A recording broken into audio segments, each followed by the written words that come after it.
Hey, YouTube, it's Petey. I just got back.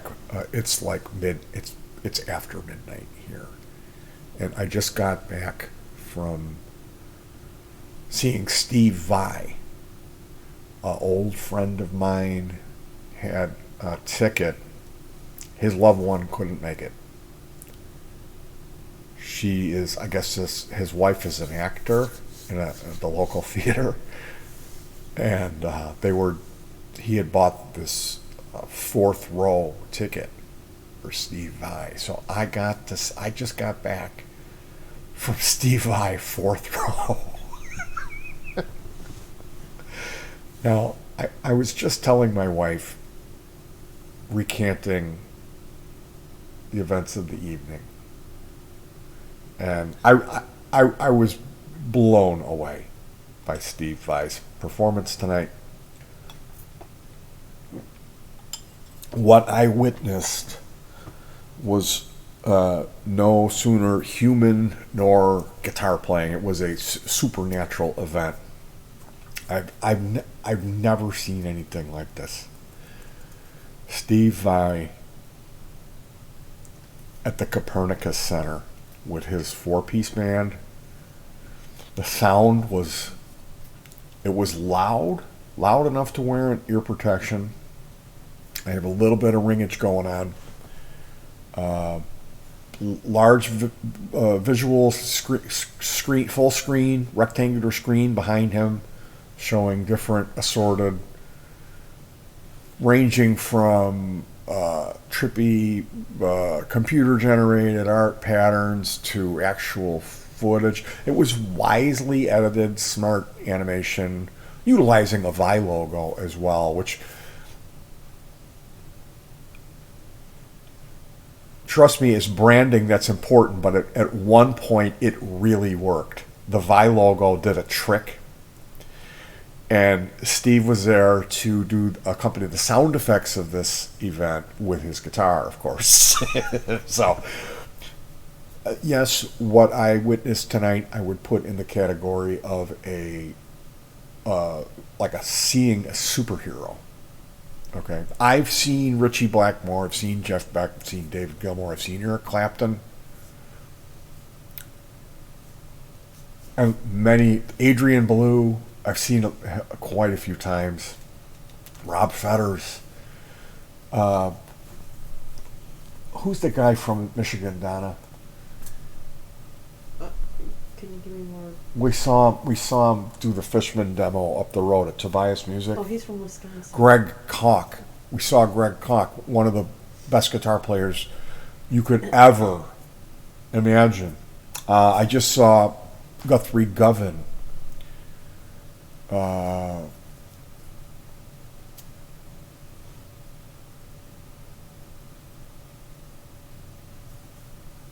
Yngwie 5 times. So I've seen, and mind you, Robert Fripp, and we've seen Adrian Belew a lot. So yeah, I've seen more than the typical person that you'd meet on the street. If you went up and just, hey, what's concerts of really great guitar players have you seen? The normal person is not going to have a list as long as the one I have. Now, I'm not saying, I've seen so many great guitar players, but I've seen more than average. Okay. And I got to tell you, little Stevie Vai, he really, and I know, like what I said to my buddy when we left the auditorium, I said, every time I see one of these shows with a great guitar player, I always walk out saying he was the best guitar player I've ever seen. Because the same thing happened when I got back from Aristocrats a couple months ago when I was watching Guthrie Govan.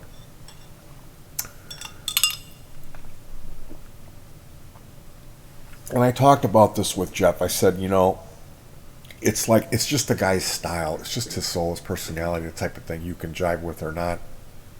And I jived with what Vai was selling. It was, number one, it was the most intense display of technique and talent on a guitar. He's just the best guitar player, would be an easy way to put it. I really think I could say that. Whereas, Guthrie Govan, I've seen him. He was incredible. He was the last best guitar player in the world. So, what good am I? One of the things that I said to the guy I went with was I liked, like how he was like precision, like really precise, and he like both of his hands would move at the same time, and like how he used his body and the guitar kind of became one thing, and he really over gesticulated and was very. At times he would overact, and like he would take a simple technique of like a staccato, like you were going to end, and then he would like start weaving these figure eights with it, and those would be getting larger, and then he's no longer picking, but he's doing flutters with the tremolo arm in this same figure eight sweep. So there's a lot of like magic tricks when you see somebody that's named Steve Vai. He does a lot of guitar magic, what I would call it. It's supernatural. It's like watching a superhero. Like really, like watching Steve Vai was like, holy shit. And the crowd responded that way. It was my first time seeing him live. I know other people have seen him, and I knew it was going to be really good. I just didn't know how much I was going to dig it. And I really dug what he was selling. It was musical. It was extreme talent. It was fun. They had solos. The bass player, they showed a warrior behind him, this image of a warrior, and he was all like doing this stuff on the bass, and then he would do like some weird scale like It was very much like Bass Fest, if you've ever seen Tom Goes to the Mayor. And I just lost it. The bass solo was like the funniest thing I've seen on a stage. I cannot tell you how funny it was. It was excellent. The drum solo was really cool. They used sound effects of police car chases and tires screeching and squealing and coming to a stop, and they had like video that went along with that of like street chase type of thing in hyper motion, like stop motion, fast motion effect. And they had the drummer, I remember he let you loose, he was screaming and yelling a little bit in there, and like then they came out with the Hydra. And yes, it's a gimmick, but it's really musical what he does, how the performance with it. He performs the same piece that's in the video. Maybe it's a little different, maybe it's evolved. I don't want to say it's the same. I want to say that it seemed familiar. I've only watched the Hydra thing a couple of times. One of the things that was a standout was how he did this show the duality of man, in the sense that he played his darkest. He played Bad Horsey, and then the next song was this angelic thing where the animation was like about the birth of life, and it had a religious almost connotation with some cloud movement, and there was like maybe a feminine religious figure of like a statue on one side, sadly looking down, and he was using the sustainer system, and it was like an angelic, unbelievably beautiful stringed piece of music.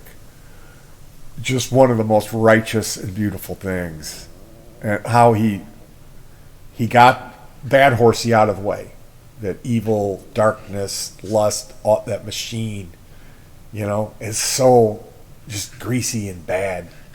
He got that out of the way, and then he did this angelic thing, which was even better than the Bad Horsey. Because I'm the type of guy, I'll put Bad Horsey on when I've had a couple of too many pops, and I'll watch it like 3 times in a row because the video is so entertaining to me, and I'll really anger my spouse in doing that. But when it's like 4 in the morning, you know.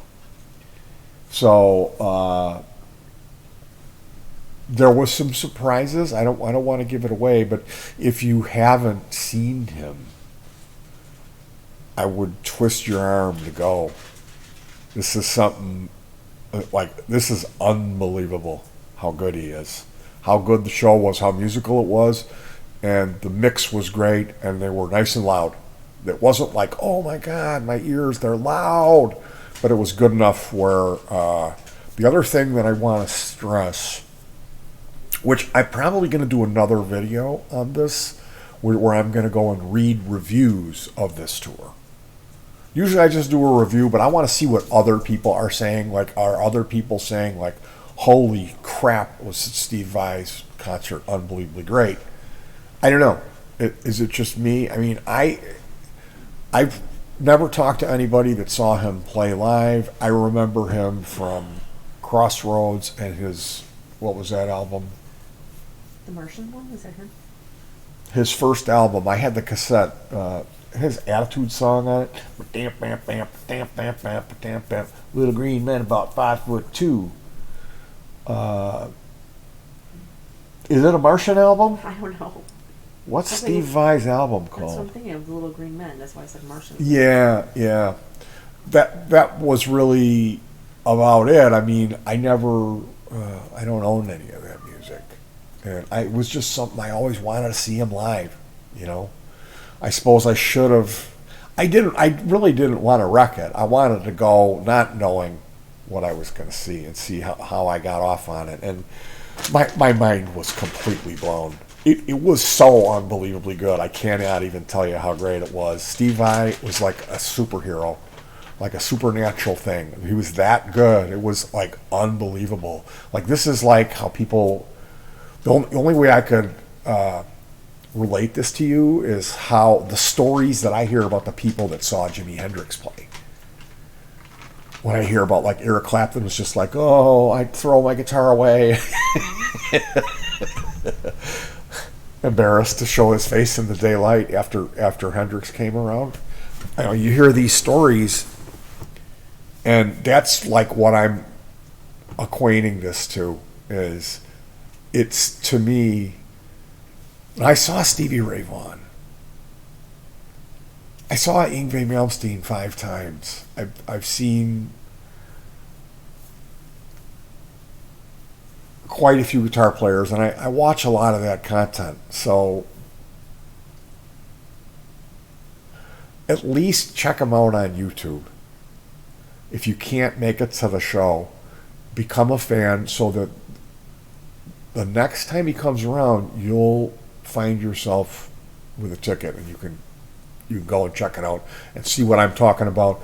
I'm going to cut this one short. We'll be back to read some reviews on it, but you definitely are not going to want to miss Steve Vai concert if he comes to your town.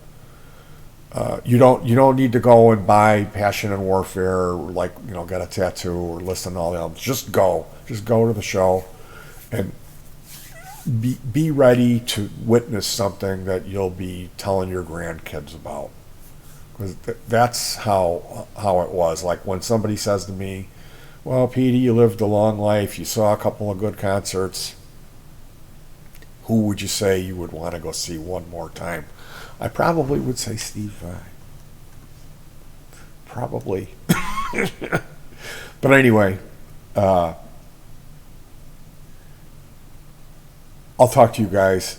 Make sure you hug your pets. It's the most important thing.